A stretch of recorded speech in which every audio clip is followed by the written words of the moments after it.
आज तक रेडियो सुनता है सारा जहां।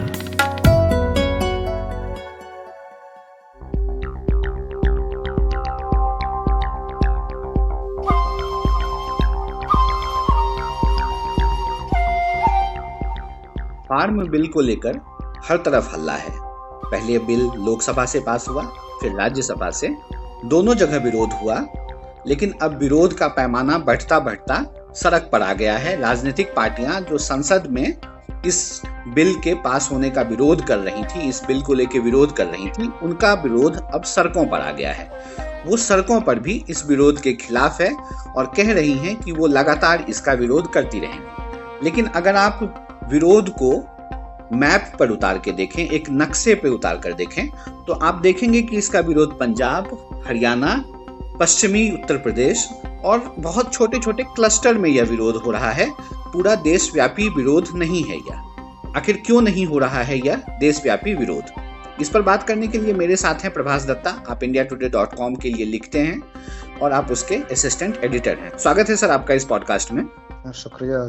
तो प्रभास जी, सबसे पहले यही बताइए कि ये जो विरोध हम देख रहे हैं किसानों का फार्म बिल को लेकर, ये इतना क्लस्टर में क्यों बटा हुआ है, कुछ प्रदेशों तक सीमित क्यों है, यह एक देशव्यापी विरोध क्यों नहीं नजर आ रहा है? देखिए, इसमें दो तीन पहलू हैं जो हमें समझना चाहिए। एक तो 3 बिल हैं जो सरकार लेकर आई है। इन 3 में से 2 बिल संसद ने पास कर दिए हैं और तीसरा जो एसेंशियल कमोडिटीज एक्ट बिल है, उस बिल का भी पास होना बाकी है। इन तीनों को लेकर ऑर्डिनेंस जून में आ चुका था, तो जून से लेकर सितंबर का वक्त बीत चुका है। अभी फार्मर्स प्रोटेस्ट कर रहे हैं, तो उसकी जो मुख्य 2 वजह हैं। एक तो ये, आपको बस रोकना चाहेंगे थोड़ा सा। आपने कहा जून में ऑर्डिनेंस आ चुका था, मतलब एक तरीके से मान के चलें कि यह बिल ऑलरेडी जून से लागू है। ये कानून है। इस वक्त ये तीनों ही कानून देश में लागू हैं, क्योंकि संविधान कहता है कि ऑर्डिनेंस लाने के बाद जो पहला सत्र होगा संसद का, उस सत्र में उन ऑर्डिनेंस को कानून में बदलना होगा, यानी संसद से पारित कराना होगा। तो वो कानूनी संवैधानिक बाध्यता होती है सरकार की। इसीलिए सरकार ये तीनों बिल संसद में पेश कर रही है। 2 बिल पेश कर चुकी है, दोनों सदनों में पास हो चुका है। राज्यसभा में बहुत जबरदस्त हंगामा हुआ, अनप्रेसिडेंटेड कह सकते हैं। जब चेयर की माइक तोड़ दी जाए हाउस ऑफ एल्डर्स में, वरिष्ठों की सभा में, तो उसे अनप्रेसिडेंटेड ही कहेंगे। उनके खिलाफ डिप्टी चेयरपर्सन के खिलाफ नो कॉन्फिडेंस मोशन आया, जो मेरे ख्याल में आज तक नहीं आया था। लोकसभा स्पीकर के खिलाफ 3 दफे आ चुका है, लेकिन राज्यसभा में इस तरह की स्थिति कभी नहीं बनी। तो ये अनप्रेसिडेंटेड है और ये उस पर है जो कानून 3 महीने से इस देश में लागू है। तो किसानों का विरोध जो हो रहा है, उसके 2 इम्पोर्टेंट पहलू हैं। एक तो यह है कि उनका एमएसपी, मिनिमम सपोर्ट प्राइस से इसका संबंध है, और दूसरा किसानों की लैंड होल्डिंग साइज से इसका संबंध है। आप देखेंगे जो विरोध का अभी इलाका है, वो मुख्य रूप से पंजाब और हरियाणा है। अब आप मैं कभी भी जो department of food and public distribution इनकी वेबसाइट है, उस पे जाके देखें कि फूड ग्रेन्स प्रोक्योरमेंट का जो डेटा है, उस डेटा को आप मैच कीजिए। वो डेटा कहता है कि पंजाब और हरियाणा के किसान सबसे ज्यादा फूड प्रोक्योरमेंट जो गवर्नमेंट की तरफ से होती है, उसमें कंट्रीब्यूट करते हैं। या इसको दूसरे शब्दों में कहें तो पंजाब और हरियाणा के किसानों को अश्योर्ड इनकम मिलता है उनके प्रोड्यूस पे सरकारी प्रोक्योरमेंट की वजह से। इसको तीसरे एक तरीके से समझे, जो तरीका जिसकी वजह से प्रोटेस्ट हो रहा है, कि पंजाब और हरियाणा के किसान सरकारी प्रोक्योरमेंट पे डिपेंडेंट हैं लार्जली अपने अश्योर्ड इनकम के लिए। वो कितना डिपेंडेंट है? लास्ट ईयर जो रहा है वो 70% और 80% वीट और पैडी को लेकर है, यानी धान और गेहूं को लेकर। अब जब 70 और 80% प्रोक्योरमेंट सरकार कर रही है किसी राज्य के किसान से, और सरकार एक बिल लेकर आ रही है जिसमें वो कह रही है कि ये जरूरी नहीं है कि आप मंडी में ही बेचें, आप कहीं भी दूसरी जगह बेच सकते हैं। तो इससे उन लोगों को नुकसान होने का खतरा पैदा होता है जिन्हें लगता था कि वो मंडी में आसानी से बेच देते हैं, एक चेन बना हुआ है, एक एस्टेब्लिश्ड नेटवर्क है, वो गए मंडी में बेचा, पैसे मिले और घर आ गए। और हर साल एमएसपी बढ़ाने को लेकर एक कैंपेन कर सकते हैं।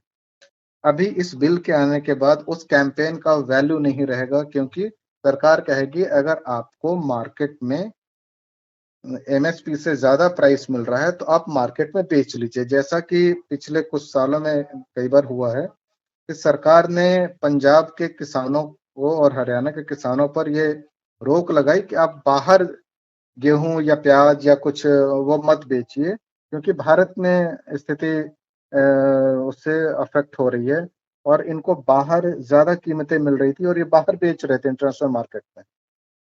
तो उस वक्त ये मंडी में नहीं बेच रहे थे, जबकि सरकार कह रही थी कि आप देश में रखिए क्योंकि यहाँ प्राइसेस बढ़ी जा रही है। तो ये वहां से इसका संबंध है। इन्हें लग रहा है, इन किसानों को, ये ज्यादातर बड़े किसान हैं, उन्हें लग रहा है कि उनकी आमदनी पर असर पड़ सकता है। क्या जैसे हम लोग देखें तो पंजाब हरियाणा के जो किसान हैं, क्या इनके पास बहुत भारी संख्या में, भारी मात्रा में जमीनें हैं? अगर हम यही पूर्वी उत्तर प्रदेश या बिहार की बात करें तो वहां तो लोगों के पास कट्ठे बीघे में खेती की जमीनें होती हैं। इनका पैमाना क्या है जमीन रखने का, जिनका बहुत ज्यादा विरोध हो रहा है? देखिए, दो आंकड़े हैं। पहला आंकड़ा कि कितना एमएसपी कहाँ पूरे देश के लिए कितना उठाते हैं। तो 2012-13 में सरकार की एक रिपोर्ट आई थी जिसमें कहा गया था कि 10% से भी कम फार्मर्स हैं जो एमएसपी पे अपना प्रोड्यूस बेचते हैं। आज के डेट में जो कृषि के व्यापार को समझते हैं, देखते हैं, उनका मानना है कि सिर्फ 6%, 5 से 6% किसान हैं जो एमएसपी पर अपना प्रोड्यूस बेचते हैं। यानी 94% किसान ऐसे हैं जो मार्केट पे डिपेंडेंट हैं और 6% वैसे हैं जो मंडी पे डिपेंडेंट है, जिन मंडी की बात कही जा रही है, एपीएमसी की जो मंडीज होती हैं उनके। तो ऑलरेडी ये किसान इस कानून से सीधे सीधे अफेक्टेड नहीं है, जो 94% बाजार पर डिपेंडेंट है अपने प्रोडक्ट को बेचने के लिए। अब जो इनमें से दूसरा एक आंकड़ा है कि भारत में करीब 86% ऐसे किसान हैं जो मार्जिनल या स्मॉल फार्मर्स कहे जाते हैं। मार्जिनल और स्मॉल फार्मर्स दोनों को क्लब करें तो इनको हम वैसे कैटेगराइज करते हैं कि इनके पास 2 हेक्टेयर से कम जमीन होती है। आमतौर पर ये वो किसान हैं जो अपनी जमीन से उतनी फसल नहीं उगा पाता कि वो पूरे साल अपना पेट चला सके, अपना घर चला सके। उसे मार्केट से फूड बाय करना होता है, यानी वो नेट बायर जिसको कहते हैं, सालाना annual net buyer of food है। अब इसको मतलब समझिए। आप कहना चाह रहे हैं कि जैसे मान लीजिए अगर मैं धान की खेती करता हूं तो मैं हम्म, खुद ही इतना धान नहीं उपजा पाता हूं कि मैं साल भर खा सकूं या मेरा परिवार खा सके, हमें बाजार जाके खरीदना पड़ता है। हाँ, ये 86% किसानों की स्थिति है भारत की। ये सरकारी आंकड़ा है। 86% किसान ऐसे हैं जो बाजार से खरीदते हैं अपना पूरे साल खाने के लिए, वो अपने खेत से नहीं उपजा पाते हैं। ये आंकड़ा है लैंड होल्डिंग्स के साइज के हिसाब से। और देखें, एक तो बिहार, बंगाल, उत्तर प्रदेश, इन जगहों पर स्मॉलर फार्मर्स की संख्या बहुत ज्यादा है। पंजाब में उसके बनिस्बत बड़े फार्मर्स ज्यादा हैं और यहाँ टेक्नोलॉजी भी इम्प्रूव्ड है पंजाब में। तो पंजाब, हरियाणा और वेस्टर्न यूपी, इधर के जो फार्मर्स हैं इनमें से ज्यादातर एमएसपी पे बेचते हैं। अब ये एमएसपी अगर ऊंची होती जाती है, हर साल बढ़ती जाती है, तो मार्केट में उस ग्रेन का कॉस्ट बढ़ जाता है और उनको कौन ज्यादा कीमतों पर खरीदेगा? कंज्यूमर। कौन से कंज्यूमर है? हम आप जैसे लोग जो शायद खेती अब नहीं कर रहे हैं, और 86% किसान जो खेती से इतना नहीं उपजा पाता है कि उसे चाहिए, उसे जितने की जरूरत है साल भर की, यानी 86% किसान बाकी जो 14% किसान हैं जो शायद अभी आंदोलन कर रहे होंगे, या 6% किसान जो आंदोलन कर रहे हैं अभी, उनके फायदे में इन 86% किसानों का नुकसान है, क्योंकि उन्हें तो बाजार से खरीदना है अपने घर के लिए। वो इस तरह के प्रोटेस्ट का हिस्सा बन नहीं सकते हैं। अच्छा, किसान भी ये बार-बार कह रहे हैं, जो विरोध कर रहे हैं, कि सरकार एमएसपी को खत्म करना चाहती है। सरकार कह रही है कि हम नहीं खत्म करेंगे। तो एक तर्क यहाँ ये दिया जा रहा है कि जब आप कह ही रहे हो कि खत्म नहीं करोगे, तो इसे कागज पे लिखने में क्या बुराई है? आप इसे लिख दें। देखिए, ये एक पॉलिसी डिसीजन है सरकार का। वो अभी तो कह रही है कि खत्म नहीं करेंगे। अभी कोई भी कानून ऐसा नहीं आया है जिसमें ये कहा जा रहा है कि एमएसपी खत्म किया जाएगा। एमएसपी को क्या क्या रूप होगा, ये अभी इसे कहना पॉलिटिकली क्या रूप लेगा, ये अभी नहीं कहा जा सकता है। लेकिन एमएसपी पे कितने किसान डिपेंडेंट है? जब सरकारी आंकड़ा कहता है कि 10%, 2012-13 का आंकड़ा है, अभी के जो लोग हैं वो मानते हैं कि 6% या मैक्सिमम 7%, जो 6% अगर किसान एमएसपी पर डिपेंडेंट है, बाकी 94% तो वैसे भी एमएसपी पे डिपेंडेंट नहीं है, वो बाजार पे डिपेंडेंट है। या तो उसे बाजार में ज्यादा कीमत मिल रही है, या एमएसपी वाली जगहों पर, मंडियों पर, एजेंसीज तक उसकी पहुंच ही नहीं बन पाई है।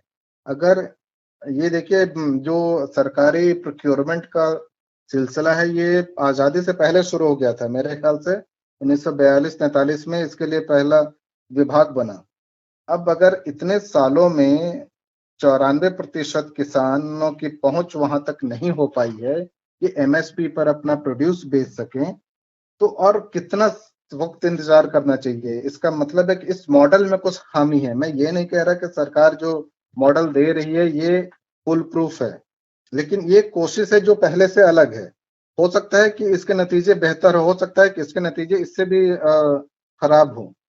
लेकिन अभी एमएसपी की दलील देना उचित नहीं जान पड़ता है, जबकि ज्यादातर किसान, ज्यादातर भी ऐसा नहीं कि 60 और 40 का मसला है। ये मसला एक तरफ लैंड होल्डिंग से देखे तो 86% छोटे और मझौले किसान हैं, या मार्जिनल स्मॉल फार्मर्स हैं, मझौले भी नहीं, मार्जिनल है, और सीमांत जो कहते हैं उन्हें शायद, वैसे किसान हैं। और एमएसपी की पहुंच तक देखें तो सिर्फ 6% किसानों की पहुंच है एमएसपी तक। तो एमएसपी सरकार खत्म करती है नहीं करती है, इससे ज्यादातर किसानों को फर्क नहीं पड़ता है, क्योंकि वो एमएसपी पर डिपेंडेंट है ही नहीं। जिस पे आप निर्भर नहीं है, उसके रहने या नहीं रहने से आप पर कोई फर्क नहीं पड़ता। खासकर आप हमारे बिहार में चले जाइए, उत्तर प्रदेश में चले जाइए, बहुत जगहों पर, बंगाल बिल्कुल। में चले जाइए, तो वहां पे वो बाजार समिति होता है। हमारे यहाँ के किसान कब बाजार समिति गए, हमें तो पता भी नहीं है आज तक। हाँ, आप देखिए अभी वो रिकॉर्ड देखें तो अब तेलंगाना एक ऐसा स्टेट निकल के आया पिछले साल, जहां बहुत जबरदस्त प्रोक्योरमेंट हुआ है गवर्नमेंट की तरफ से। लेकिन उसके पिछले सालों को देखें तो वहां प्रोक्योरमेंट की स्थिति खराब है। बंगाल में पैडी सबसे इम्पोर्टेंट क्रॉप है। वहां मैं 2015-16 से देख रहा था बंगाल सरकार के आंकड़े, कभी भी 20% नहीं पहुंचा है प्रोक्योरमेंट। तो यानी कम से कम 80 से 85% किसान ऐसे हैं जो प्रोक्योरमेंट, एमएसपी प्रोक्योरमेंट के हिस्सा नहीं है बंगाल में। वहां कैसे उम्मीद करेंगे कि उन उन पर असर पड़ेगा? जब और इतना कुछ है, इतना सब कुछ डेटा हमारे पास उपलब्ध है, हम बहुत आसानी से फर्क कर सकते हैं, नियत जो भी हो, फिर इतना हल्ला क्यों है? देखिए, शोर तो राजनीति में होना जरूरी है।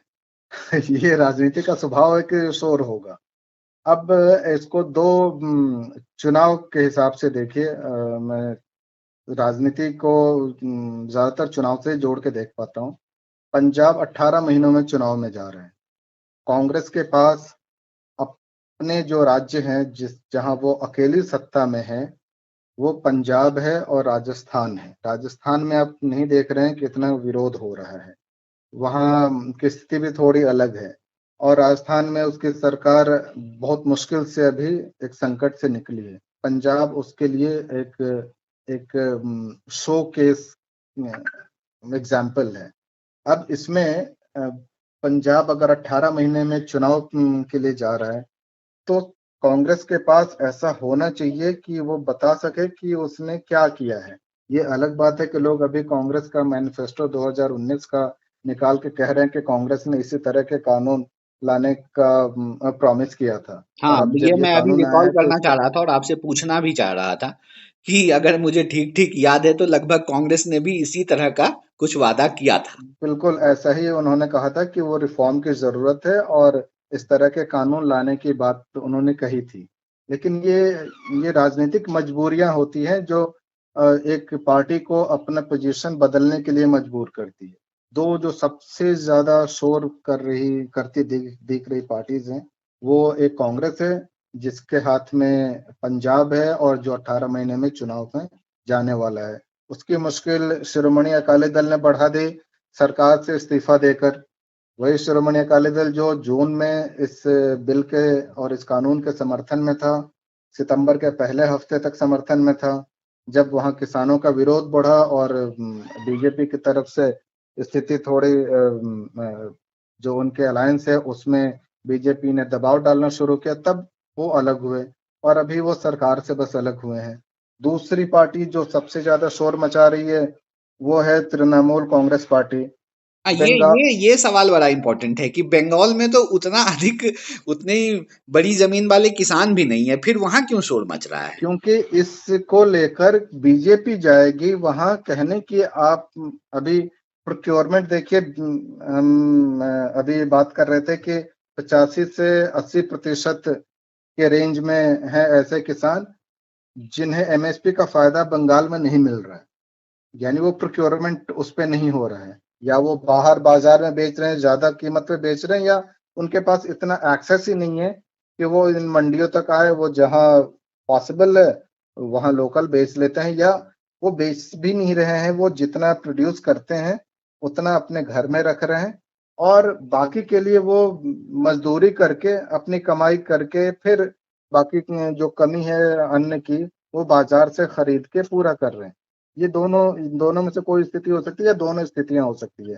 बीजेपी अब ये कानून के बाद अगले साल जाएगी वहां चुनाव में और कहेगी कि हमने यहाँ के किसानों को फ्री कर दिया है, उन पे कोई बाध्यता नहीं है, वो जो मर्जी जैसे मर्जी वैसे कर सकते हैं।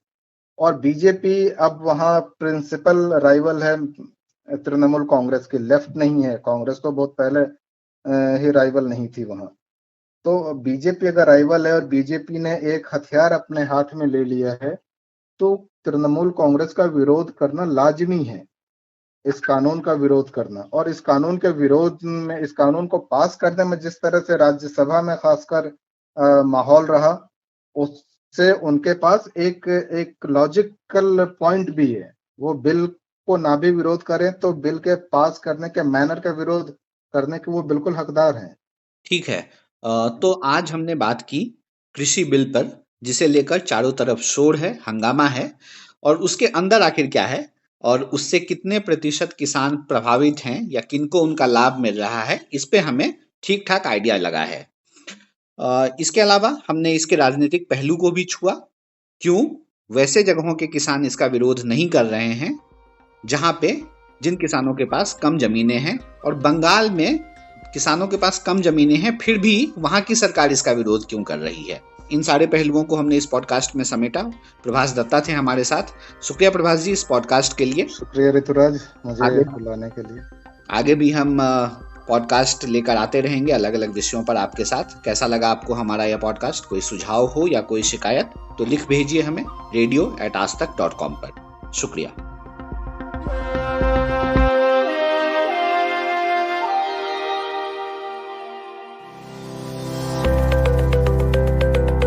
ये पॉडकास्ट आपने आज तक रेडियो पर सुना।